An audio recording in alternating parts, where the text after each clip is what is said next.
Yorana, bienvenue dans votre journal d'information. Au sommaire ce soir, c'est un projet vieux de 10 ans qui divise l'installation d'un crématorium à Nive et personne n'en veut à Hitia Aotera. Du moins, des travaux de terrassement ont été entrepris sans que la ville en soit informée.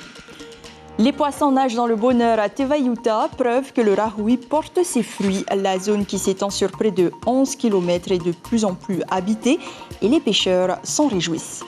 C'est la plus grosse révision de son histoire. Le générateur de la Punarou est démonté pour une remise à 9,32 après 32 ans de service. Si cela n'a aucun impact sur la distribution de l'électricité, une question se pose.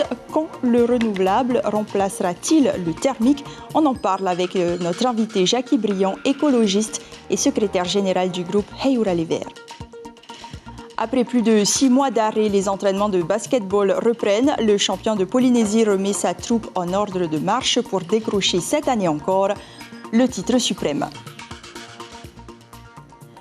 L'idée d'une installation d'un crématorium refait surface à Tahiti. Elle est signée la société Pangola Pacifique au travers d'un de ses actionnaires qui n'est autre que Dominique Roy. Comme dans le passé, les avis divergent au sein de la population, mais pour les associations de protection de l'environnement, il est hors de question de soutenir ce projet dont les travaux semblent déjà avoir démarré à Nive et Chiquita d'Arouzès. Mirko Vanfo. On est contre ce projet, le fait que c'est pour le bien d'un. Pas un but communautaire. C'est pour que la personne se fasse une fortune dessus. Nous sommes sur les hauteurs de Nive-et. C'est sur ces 2000 mètres carrés de terre défrichée que serait envisagé, selon les associations de protection de l'environnement, un projet de crématorium.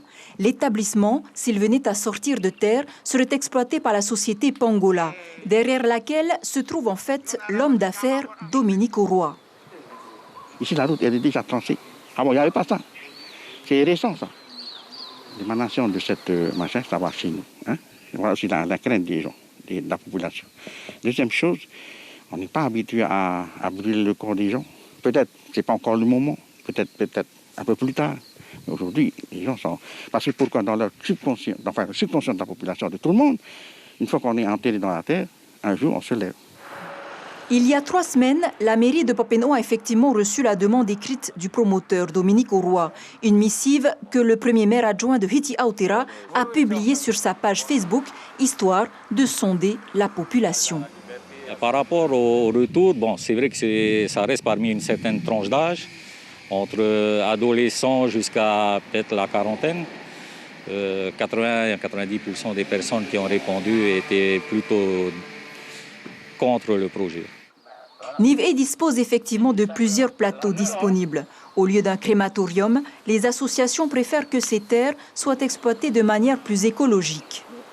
On parle beaucoup des terres agricoles ou des exploitations agricoles qui pourraient se faire. Voilà les plateaux qui sont capables de faire. Pourquoi gaspiller du temps, de l'argent, et sans que ça soit exploité de cette manière? Aujourd'hui, on pose beaucoup de questions. Où est les terres domaniales? Personne. Voici les terres domaniales. Contacté par téléphone, Dominique Roy n'a pas souhaité s'exprimer.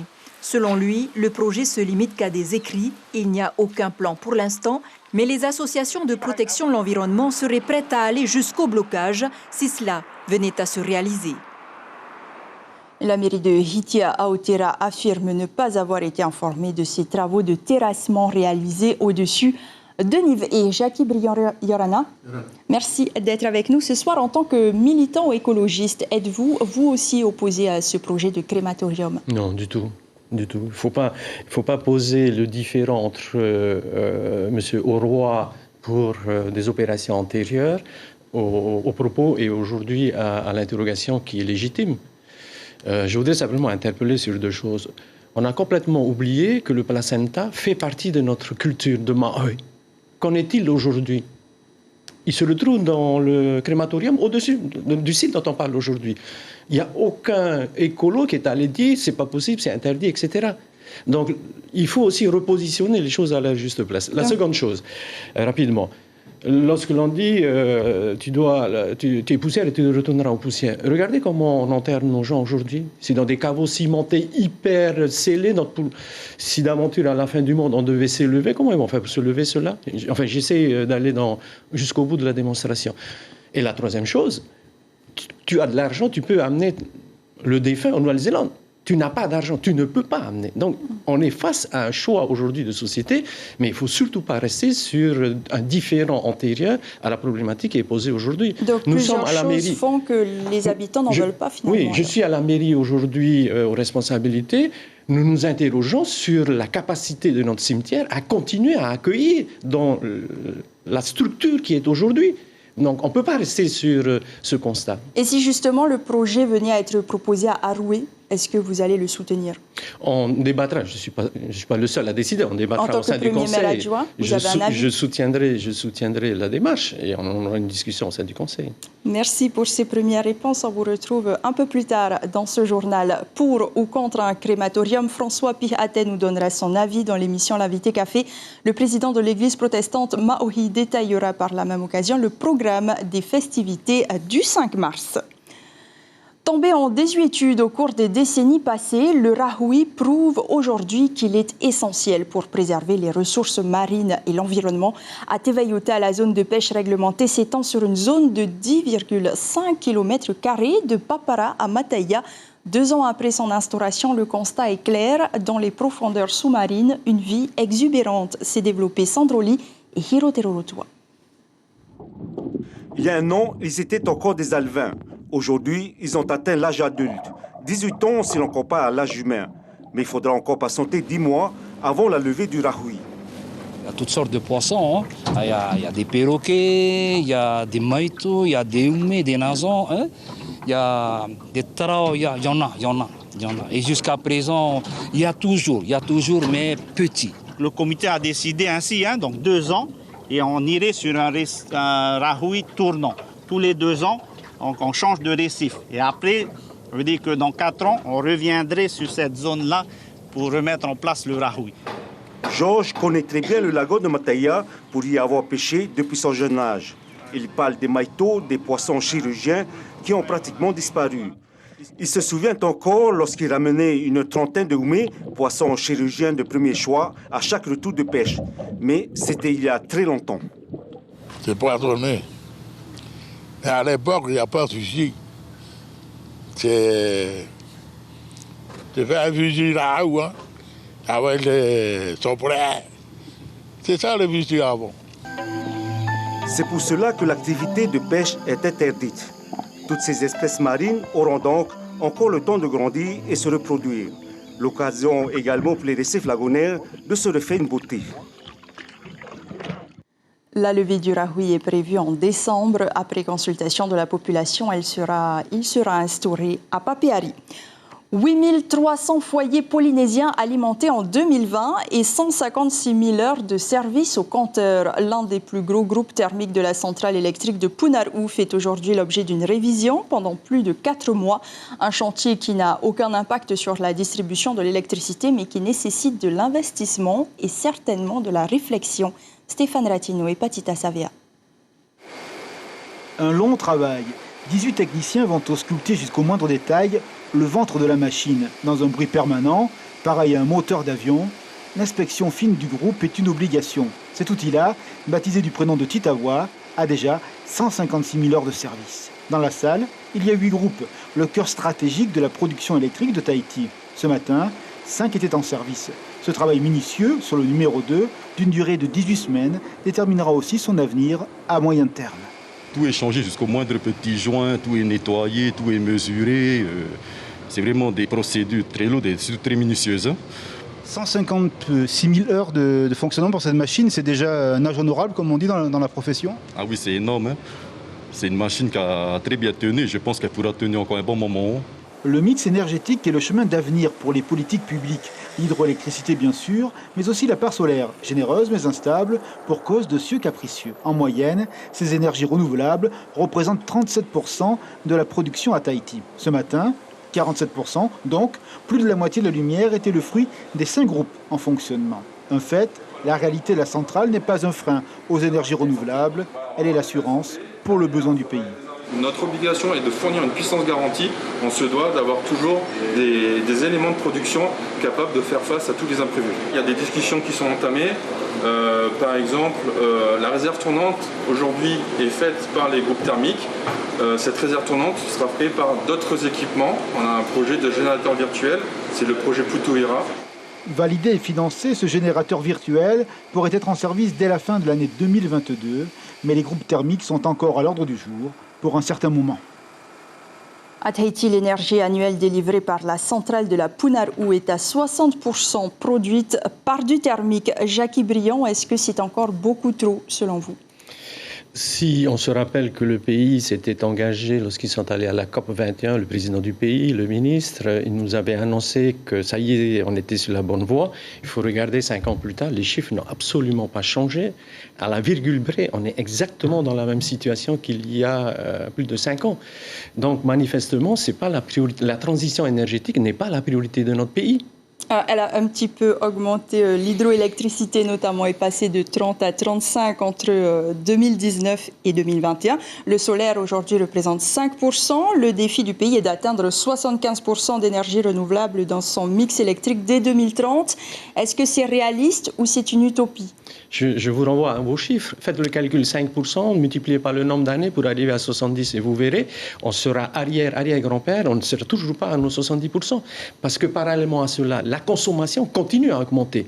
Donc ce n'est pas uniquement un problème de production, c'est aussi un problème de réduire la consommation par des économies. Nous avons des établissements publics aujourd'hui qui ne disposent pas de panneaux solaires, qui pourraient à ce moment-là alimenter toute la climatisation pour réduire la consommation. Les établissements scolaires, c'est la même chose. Si déjà le pays donnait l'exemple au travers de l'ensemble de ces établissements, on aurait un effet positif sur le comportement de nos citoyens. La seconde chose, si nous ne modifions pas le code de l'urbanisme dans lequel on imposerait de nouvelles dispositions pour réduire notre importation et notre consommation, on n'y arrivera pas. Donc il y a un ensemble de mesures aujourd'hui qui ne sont absolument pas à l'ordre du jour. Je vais vous donner un autre exemple. C'est le nombre de véhicules qui rentrent en propriété tous les jours. On est à plus de 70 000. On n'a pas changé depuis 5 ans. Un autre chiffre, de Morée à Papeete, il y a plus d'1 200 000 personnes qui montent et qui descendent du bateau pour venir travailler. Est-ce que cette réflexion peut être transposable sur la côte ouest, au départ de Paea, où on a une navette, de manière à réduire notre dépendance par rapport aux fossiles? La même chose sur la côte est. Donc il y a un ensemble d'engagements forts. Il ne faut pas bricoler des petites réponses. Il n'y a pas de volonté politique. Absolument pas. La France a été condamnée il n'y a pas longtemps par les tribunaux pour n'avoir rien fait en termes de réponse au changement climatique. Notre pays pourrait très bien se retrouver dans la même situation. On n'a pas bougé d'un iota là-dessus. Autrement, très rapidement, au-delà du manque de volonté politique, comme vous le dites, vous avez aussi été ministre de l'Énergie en 2013. Oui. Est-ce qu'il y a aussi des intérêts financiers Bien sûr. Ce fameux calcul qui s'appelle la pétasse, je crois que ça a changé, ce n'est pas une insulte, parce que c'est fameux calcul, prive le pays de liberté pour pouvoir agir. Mais sur le domaine du renouvelable, cette disposition ne s'applique pas. Et c'est là-dedans qu'il faut s'enfoncer aujourd'hui. Le SWAC est une réponse tout à fait pertinente. Elle est expérimentée depuis des années dans les hôtels. Pourquoi on tarde? Pourquoi on traîne? L'hôpital d'ailleurs attend désespérément. Merci beaucoup, Jackie Briand, d'avoir été C'est moi qui te remercie. Avec nous ce soir. Elle est la première Polynésienne à avoir le titre de docteur en archéozoologie. Aujourd'hui, Vheine Ahura Rurua poursuit ses recherches aux Marquises pour connaître le type de pêche utilisé dans les temps anciens, avant l'an 1600. Et pour cela, elle récolte des éléments de la faune maritime avant de les comparer aux vestiges archéologiques dont dispose l'Université de la Polynésie.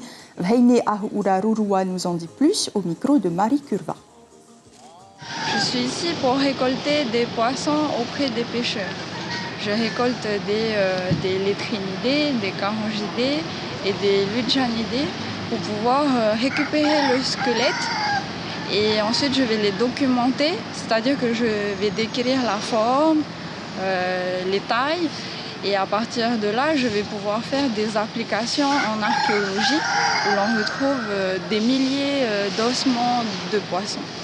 Et cette collection qui est moderne va nous permettre d'identifier ce que les Marquisiens mangeaient au cours du temps à des périodes très très anciennes. Au chapitre sportif, ce soir, Excelsior et Aurey choisissent le championnat de basket au tournoi.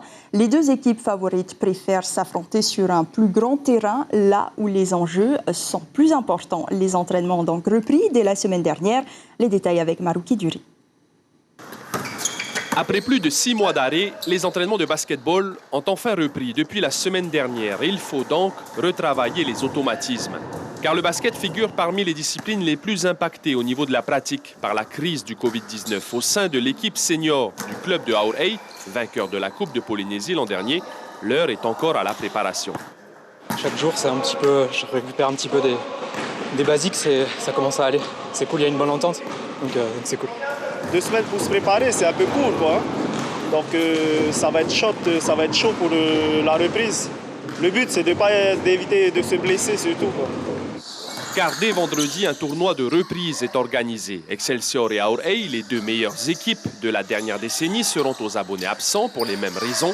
Leurs ambitions sont davantage tournées vers le championnat. Nous, on ne participe pas au tournoi pour manque d'effectifs et puis on vient de reprendre aussi. Moi, j'ai plus peur et ce n'est pas mon objectif premier, quoi. Le championnat, objectif commun des deux favoris, car il faut rappeler qu'il y a en jeu un ticket pour la Coupe de France. Cette quête doit débuter à partir de la semaine prochaine. Ça a été annoncé aux semaines du 1er mars. Maintenant, on n'a pas encore reçu les calendriers, donc on attend encore que ça sorte. Et pour le tournoi d'avant-saison, même sans les 2 cadors du basketball local, pas moins de 9 équipes sont inscrites. Et le football se professionnalise à Ayatea. La fédération tahitienne organise en effet un stage de gardien de but. Il est dispensé par un technicien qualifié, Laurent Ennis, également ancien gardien de la sélection de Tahiti et éducateur de l'équipe senior de l'AS Stéphana. La formation de 16 heures étalée sur 2 jours porte sur la découverte du poste de gardien de but pour les U11 et les U13.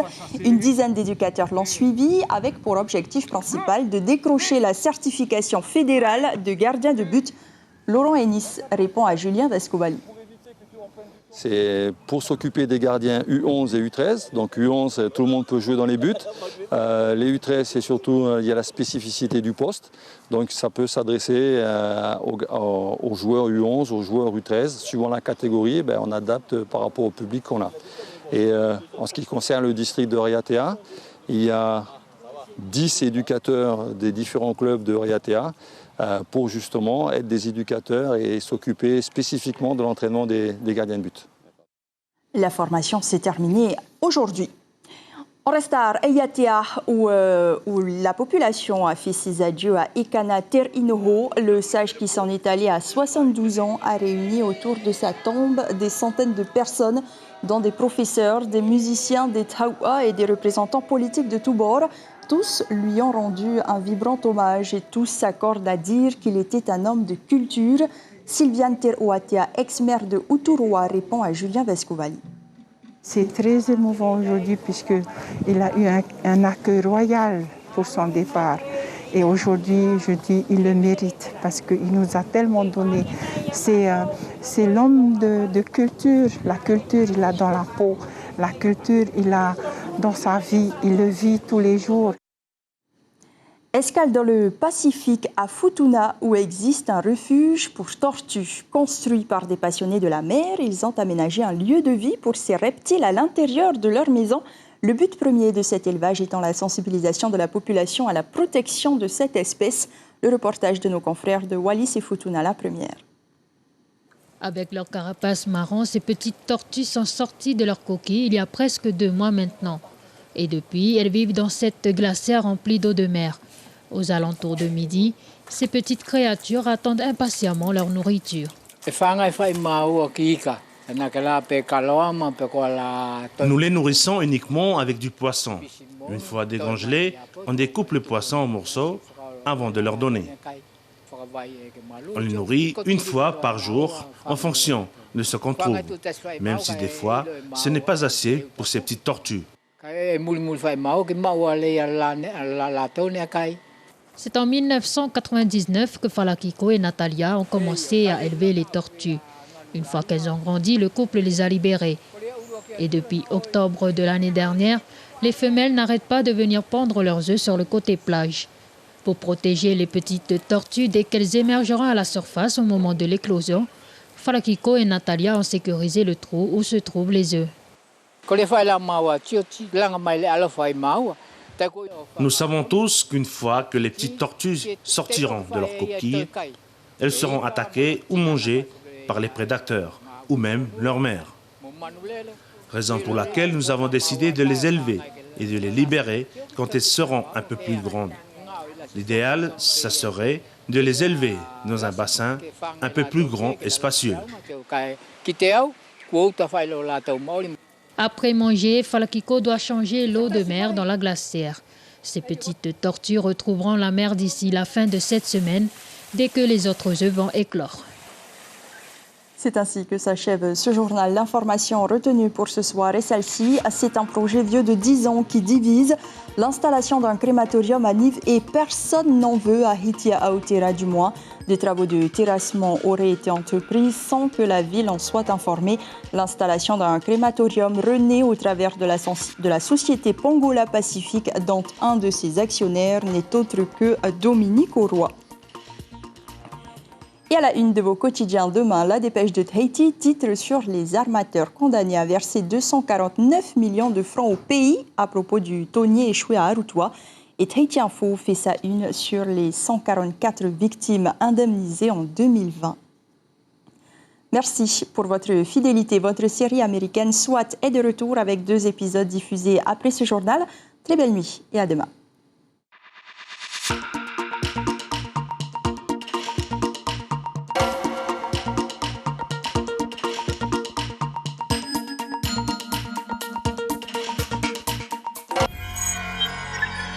Retrouvez ce programme en replay sur notre site internet.